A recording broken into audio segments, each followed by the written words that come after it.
เราไปลำปีวัดเห็นแล้วเอาให้นัดตองหอยเป็นดูน่าให้เลวะหรอตัวนี้เมียขึ้นมาเกะ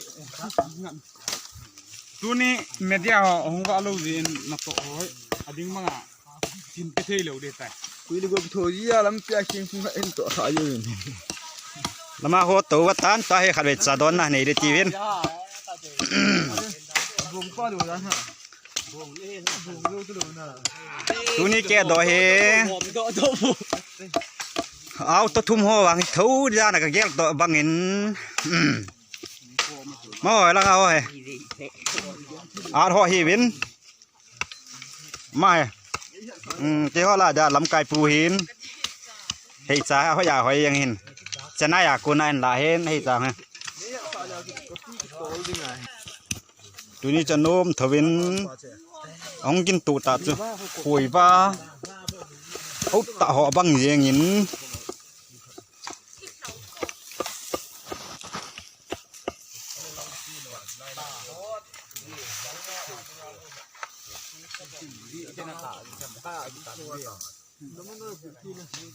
ลังสุการีก็ปุ๋ยสุจะหาเด้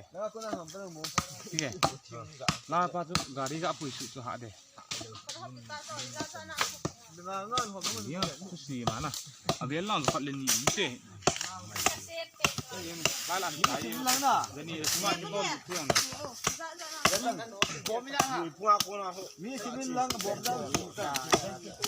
สร้างชาบ้านจะสมัยนี่อีกบ้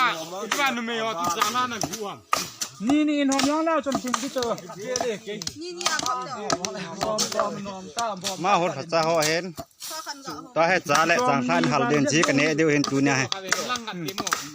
ตัวนี้เน็ตเดียวกับตัวนี้นุ่มเมียจอมหอนสร้างท่านนะกูวินตัวกระชบถึงเทโลเดียวใจโยเดียวขนาดนั้นหดกันนั่งไหลดิจบหายสุดเลยแล้วมาของกรุ๊ปยานะมึงวินตัวนี้กลุ่มตั้งตะบังตะปูนจิ้มดาวเย็นอันโน้มหมดเหะเจียน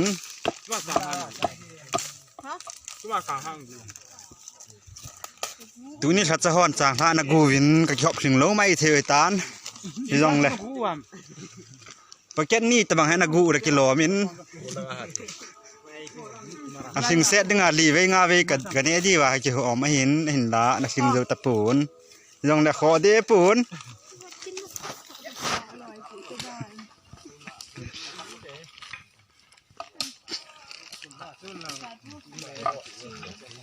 ตู้แหล่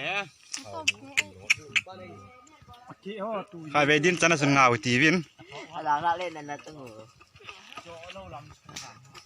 ลำไก่ปูนจางละเตี้ยอาบสงาก้อยเห็น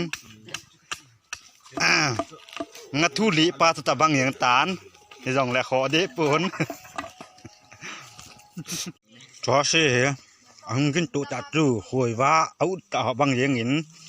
ที่จะไล่ปลาให้มาเท้าขัดให้เบี้ยจึงเราขัดให้อากาศมานะจึงเราขัดให้อากาศมานะมาเท้าสุงากิมังเห็นตัวเนี่ยฮะนี่เขาท่าซ้อมถุมากี่กูเห็นลังอาปาหูพระขมเล่เลยกับมันเห็นมาให้เขาจะได้ซ้อมงาเห็นงาจำพัดตั้มจะเป็นระยะลิ้นเป็นปลาหิ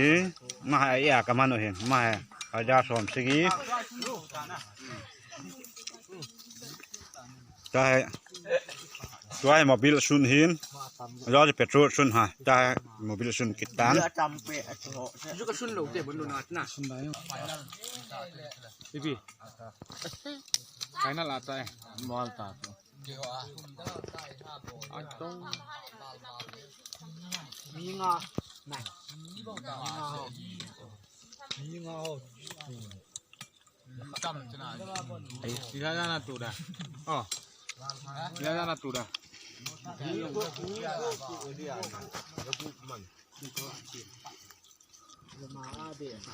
มาคนเหนียวเห็นมาฮะมีสิ่งใดเห็นปูเห็นมาฮะจิบไปมาเห็น